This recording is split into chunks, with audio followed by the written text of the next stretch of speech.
কবিতা এক গুচ্ছ চাবি, কবি সলিল চৌধুরী।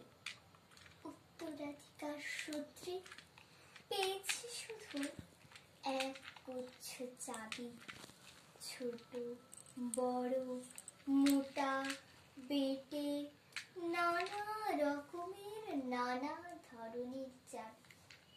মা বললে যত্ন করে তুলে রেখে দে। তারপর যখন বয়স বাড়ল, জীবন এবং জীবিকার সন্ধানে পথে নামতে হলো, পকেটে সম্বল শুধু সেই এক গুচ্ছ চাবি, ছোট বড় মোটা পেটে নানা রকমের নানা ধরনের চাবি। কিন্তু যেখানেই যাই সামনে দেখি প্রকাণ্ড এক দরজা, আর তাতে ঝুলছে প্রকাণ্ড এক তালা। পকেট থেকে চাবির গুচ্ছ বের করি। মা দেখেন আর হাসেন, বলেন, ওরে তোর বাবার হাতেও ওই চাবি দিয়ে ওই দরজাগুলো খোলেনি।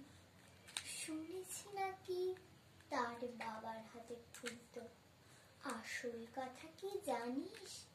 এসব চাবি হলো সততা, সত্যি, যুক্তি, নিষ্ঠা।